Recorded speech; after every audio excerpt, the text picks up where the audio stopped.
as we travel from Philadelphia on down to our next stop on the tour, which is Washington, D.C. This is our grand finale, the climax, arriving at Union Station. It only takes about 2 hours to go from Philadelphia to Washington by train.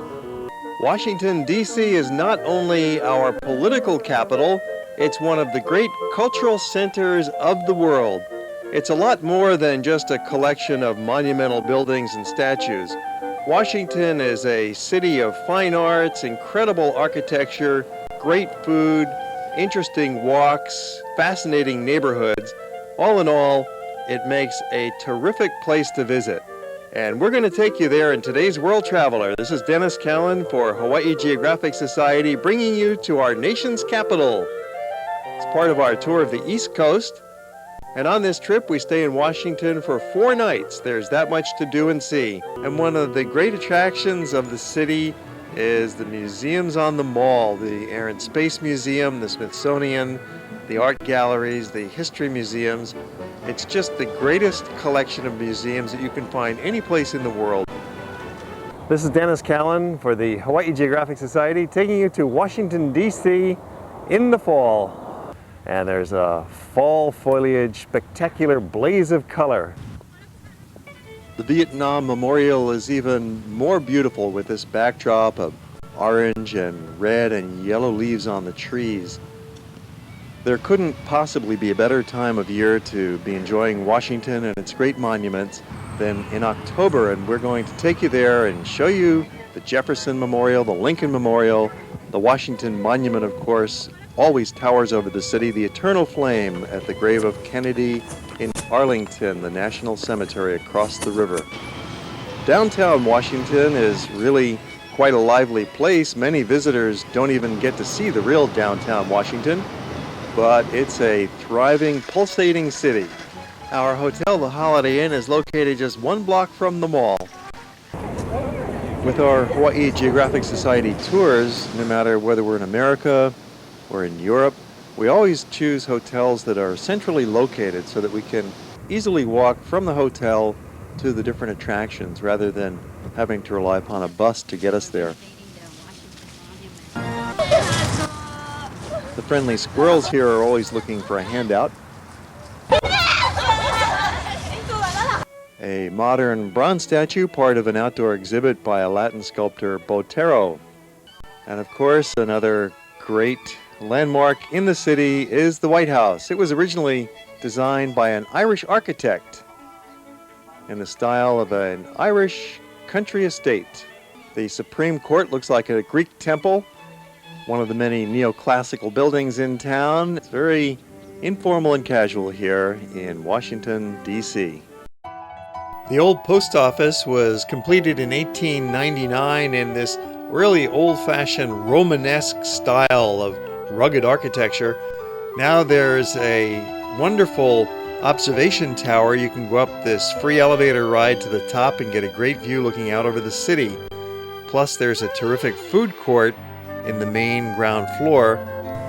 And like most of the attractions in Washington, the elevator ride is free and it gives you a great view of the internal courtyard, as well as tremendous views all around the center of Washington, D.C. Capitol building and a zoom out Pennsylvania Avenue. This gives you as good a view as you'd get from the Washington Monument, and there's usually no line waiting to get up inside the old post office tower, so it's a great spot to come. And while you're here, you can have lunch, because on the main levels there's 3 floors of fast food. It's a tremendous food court, rivaled only by the other interesting food court over at Union Station. So the old post office is really a good spot to come and visit. You can also buy souvenirs here and do some people watching, grab some ice cream for dessert, sit down anywhere inside in the vast courtyard. One of the newest buildings in Washington is the Ronald Reagan Building. It's located right in the Federal Triangle, which is a large collection of neoclassical buildings. This one is built in the very modern style. It's a sweet political irony that one of the largest new buildings loaded with federal workers is named after the president who wanted to cut back on the size and spending of the government. Nearby, you will find Chinatown, so what better place to eat? Let's go take a stroll, and sure enough, we quickly find a good-looking Chinese restaurant and have another spectacular feast with our Hawaii group. Always nice to stock up on the rice again when you're on the road, and Chinese restaurants can be always counted to come through. Breakfast at the hotel is quite the buffet.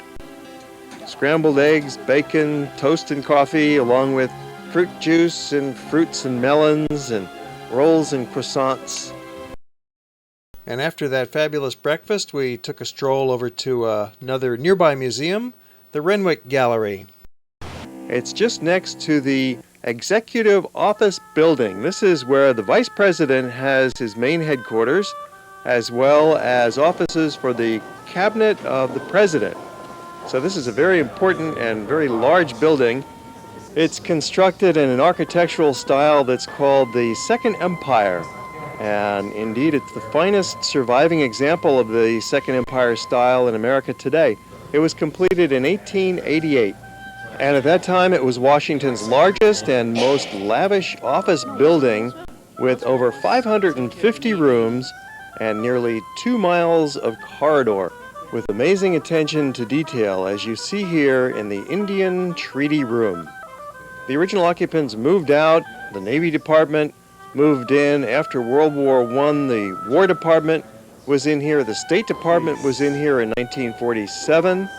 And then later, the office of the president took over the entire building for his administrative staffs. It was threatened with demolition earlier in this century, but then during the 1960s and later in the 1980s, a large-scale restoration project refurbished the entire interior and exterior of the building. And now it's regained its glory as one of the great landmarks of the Second Empire in America. The day is done. We have 4 days on our tour in Washington as part of our East Coast tour. 4 days and nights to enjoy the city. So at the end of this day, we're going to ride the metro, and we'll show you how to do it. You put your money in the slot, you select the value of the card, and out it comes. You have to have a metro card to ride on the underground subway train. You can't just put money in the turnstile, and there's no person that you can give money to at a booth. It has to be done by the machine. So you just put your dollar bills in there, out comes your fare card, and this card can be good for 10 rides or as many rides as you select when you're buying the card at the machine.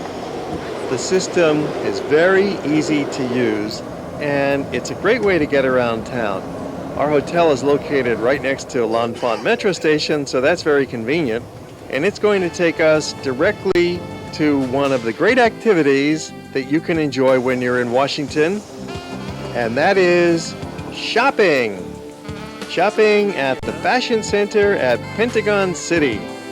This is one of the nicest shopping malls that you'll ever see. It's like a little village all clustered together.